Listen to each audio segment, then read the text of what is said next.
On pole position was meant to be Robert Rubis, but unfortunately he's had some troubles. We'll tell you about that shortly. Neville Haley is now the front runner. Jamie Cartwright and Tony Cross off the second row. Starting out of row 3 is Gary Bonwick with Gary Dean alongside him. Row 4, Shane Beekoff and Robert Wright. Positions 9 through 12, Tony Shanks, Bob Hepburn. 11 and 12 is Dave Cameron and Bill Warner. We're away, we've got a start. The software today, HQ Challenge, and it is Neville Haley, the man who gets away to a beautiful start. There's already a bit of a challenge, second and third. Mark Osler, this is going to be 7 laps of mayhem. It's going to be terrifying as they come down toward the chicane for the first time. Lock brakes, look at them all squeezing for room, and there's one's gone in the escape route, half of the course. But look at this massive field, 40 HQs trying to shuffle through this narrow piece of bitumen. But it looks like they're behaving themselves. No, another one heads down the escape road. There's just not enough road for them all to fit through. 40 HQs just dicing and battling it out. Bob Hepburn was one of the guys who locked it up coming into the Sunbelt chicane. They're starting to spread out up the top end of the field, and I was making mention earlier on that our original pole sitter, Robert Rubis, had some problems. He stalled the car and has been put to the rear of field. So he did get some outside assistance to start that car. Some bad luck for him, Mark. Big field indeed. Shuffles down toward Bartercard, turn down the back straight for the first of 7 laps. Because of that problem with our pole man Rubis, they've had to pull it down from 8 laps to 7. But less time out there for the boys to make some moves. And look at that massive field, spectacular sight down the beach at Surfers Paradise as the HQs get underway. Neville Haley is the man who is leading. There he is, out in front.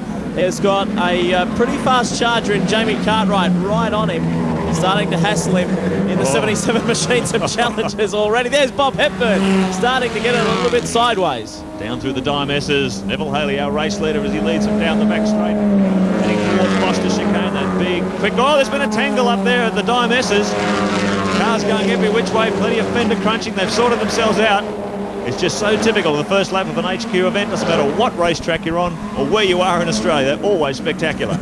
Gary Bonwick doing a good job. He's inside the top 5, but it's Neville Haley who leads the way quite convincingly. He's got a couple of car lengths over the second place car of Jamie Cartwright. Then there's the 99 machine doing quite well, Gary Bonwick. Here's the replay, and it is Bradley getting all out of shape and getting a little bit of assistance as the front ends come up.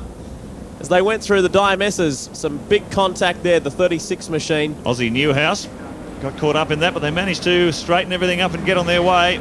Meanwhile, here's our race leader, Neville Haley, qualified alongside Rubis on the front row with a 2:34.68, and showing a clean pair of heels to the field as they come down pit straight for the first time. Of course, on that reduced lappage, 1 lap less due to the problems with our original pole sitter, Robert Rubis. So 6 laps to go from here, and Neville Haley is looking quite comfortable out in front. He's up ahead of Cross, Bonwick in 3rd, Beekoff in 4th, Wright in 5th, Hepburn in 6th. That's the order, and there's some damage. Aussie Newhouse's car looking... Well, he managed to straighten it up when they had that collision at Dime S's, but you can see the damage there. Car rounding him up as he brings it back to the pits. I don't think he'll be continuing. That tyre is going to get cut up pretty badly. An early out for Aussie Newhouse. Neville Haley and Tony Cross are your front runners. Cross was a little closer to him earlier on, but Neville Haley's doing a terrific job. Bonwick in 3rd, Beekoff 4th, and Wright in 5th position.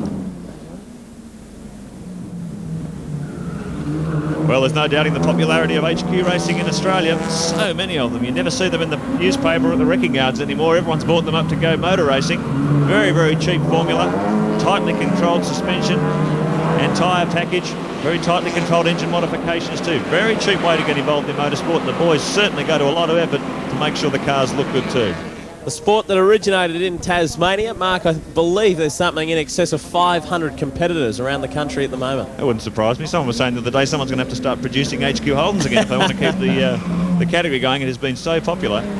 Tony Cross, you're looking at there, coming through the DMSs. He sits in 2nd position at the moment ahead of Gary Bonwick, and they're chasing this man out in front, Neville Haley, in the number 98 HQ. He was originally starting from position number 2. Our pole sitter had some problems, so he was the front man and hasn't looked back since, and he's now increased his lead as they go through the Foster chicane. Said car 51 and car 12 are going to be black flag. Heard that from race controllers probably because a lot of the HQs were in trouble after practice and qualifying for cutting corners, straight lining the corners, because as they slide and roll around, they tend to end up right over the ripple strips. You can see them bouncing over there. And they really have been abusing the liberty. The officials getting very angry with them. Well, 15 cars, in fact, Mark, were penalised for those infringements during qualifying, so that gives you an indication of just how many were cutting corners and riding the curbs too high. So not this man out in front, Neville Haley. There he is. He's doing a terrific job at the moment. Hasn't been headed, and at the moment it doesn't look like it as he comes out of Honda corner. Just a moment onto the front straight for the second time. And is looking in good shape. Just to give you an idea, 5 laps to go as they cross the start-finish line this time around. These guys are lapping some 40 seconds slower than the V8 supercars. An idea of just how slow. They're only talking about 140, 150 brake horsepower. It's pretty much a stock standard Holden 6-cylinder engine and the original 3-speed manual transmission. So they're not overawed with power, but it makes it a great category for guys learning to go car racing. There's plenty of P-platers amongst this lot. Certainly learn your racecraft and how to be competitive. Old HQ Holdens, the V8 supercar guys were saying how tough this track is on brakes. A lot of high-speed straights with very slow corners at the end of them. Really puts a lot of demands on the brakes. These cars still running drum brakes as they did back in 1971. Boy, they get a serving around here. Wright is doing well further back in the pack. He's catching up on Gary Bonwick. Here's the battle here. This is for 3rd and 4th. Gary Bonwick in the 99 car. Wright in the 13 car. Bob Wright, that is. We haven't seen too many positional changes. Well, none, in fact, up the top end. But we could see one here. Breaking up into 2 separate battles. Tony Cross starting to close the gap to Haley. And then here's this great battle, as Lee said. 3rd and 4th. Bonwick and Wright. Bit of a gap further back to Hepburn. He's some 4 seconds down on this pair. Mark, I was saying earlier on, Bob Hepburn, one of the true stalwarts of HQ racing, and he must race in just about every HQ race around the country.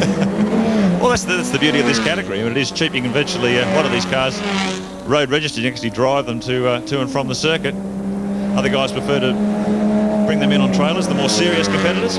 But if you really want to do it on a shoestring, you can virtually drive from track to track. Car 25, Dale Youd, has been given a stop-go penalty as we watch the battle for 3rd and 4th through the Foster chicane. Whoa, that's our race leader. He's gone. Our race leader has spun, hit the wall. That is Neville Haley. His race is over. Our race leader. There was no pressure upon him, and he came out of the Foster chicane and just totally lost it. Just shows you what a fine line these guys are riding, though. And that Foster chicane's a pretty demanding bit of racetrack. Anyone here will tell you that. And he just pushed it over the limit, lost it, coming right toward our camera. Let's look at this on the replay. As they come through Foster chicane, bounce, bounce, bounce over all the curves. And here comes Haley. He's in trouble here. Big brake lock-up, bang, off the fence. He's done a lot of damage, spinning his way down the straight. Tony Cross was close, Mark, but I didn't realise he was that close and there was that much pressure. So as they come around this time, Cross now will take top position. 4 laps to go as they cross the start-finish line. Bonwick in 2nd, Wright in 3rd. That's the order, the top 3.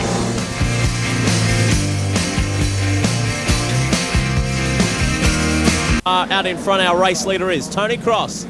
Has done a terrific job. He had the lead handed over to him. Whoa. He gets a little sideways through the Dimesses. Look at that standard rear axle hopping around under full load. They really are working these cars. When these things rolled out of Fisherman's Bend back in the early 70s, they were not intended for this sort of use. And I must say, even after 20 odd years, they're still a very good, very handsome looking car. They do a terrific job. They're so hardy, so durable. We'll just see how durable they are over the last couple of laps. They come through the Dimesses yet again. It's been a tremendous battle for 2nd and 3rd. Gary Bonwick is now starting to lose a little ground over Bob Wright. Down through the Foster chicane, braking hard for Conrad Jupiter's turn. With the tyres squealing, absolutely torturing these cars. And there'll be plenty of sweat and toil going on in the cockpit here too. So swinging it back through the S's, up toward Honda hairpin. And if Bonwick's going to make a move, you'd have to be setting it up now. You've got to plan so far ahead in these cars. You're going to be thinking about a lap ahead where you're going to try and get your move. Well, you saw how hard that our 2nd place driver Bob Wright was going, Mark, when he came down into the Sunbelt chicane for the first time, and he sort of did a little bit of grass tracking there momentarily. He has pulled away now from Gary Bonwick. That is a beautiful shot. That shows the point. He's probably got half a dozen car lengths now over Bonwick, so no pressure for that 2nd spot anymore. No, well, Cross has opened it up 3.5. He's just opened a couple more tenths of a second in that lead, so he's home safely if he just drives a nice controlled final lap. But Bonwick is not giving up, giving it everything as they come through Sunbelt chicane up toward MCI and hammer down the back straight once again now. Hepburn, Bobby Hepburn, we saw him almost lose it through the Dimesses a few laps ago, but he's managed to gather it up and he's really attacked the back of car 52. Tony Shanks it is. Bobby Hepburn, the battle for 4th and 5th. Shanks in the blue car, Hepburn. Well, I don't have to tell you which one he is. He's close enough, you couldn't get a cigarette paper between those two bumper bars. Look how close he is as they come around. This long right-hand sweeper, big go up the inside as they brake hard for time turn. Bobby Hepburn got it all crossed up. Nice, clean move though. And let's see if he can hold that position as they head down toward Bartercar turn for a quick run on the back straight for the final time.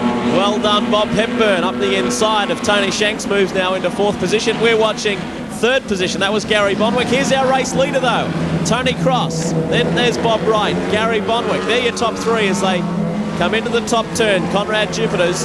Here is the battle for 4th and 5th. Bob Hepburn. Hepburn now. Great battle this. It's been going on since the start. He's got in front of Shanks, so Hepburn moves up to 4th. Shanks in 5th. Cameron, Warner, Chesham, Cowman, Anderson. That's the top 10. Final lap. Well, Bob Hepburn was turning it on right from the start, Mark, if you remember, coming down into the Sunbelt chicane. He locked it up on the opening lap and was ready to battle. He's our race leader. Managed to get a nice, clean run up the front here after Haley's demise early in the race. Picked up 1st position. He's defended it very effectively. Strung together a series of clean, fast laps. Stayed out of trouble, and he looks like he's heading toward the checkered flag. Hasn't necessarily been a race of fantastic moves. It's more of been good luck for Tony Cross, of course, our original pole sitter. I think they were just scared of the concrete walls, Lou. Yeah. There hasn't been much carnage, is what I originally thought there would be. Robert Rubis had some problems. He was put to the back of the grid. Neville Haley then spun out. And here is the man who is going to take out the software today. HQ Challenge, Tony Cross in the number 1 car, the number 1 position. Well done to him. He has survived the best and come across the line in the number 1 position. 2nd and 3rd, the positions wouldn't have changed there. It will be Bob Wright coming for 2nd ahead of Gary Bonwick. This is the battle for 4th and 5th. And Bob Hepburn will get there in for 4th ahead of Tony Shanks in the 5th position.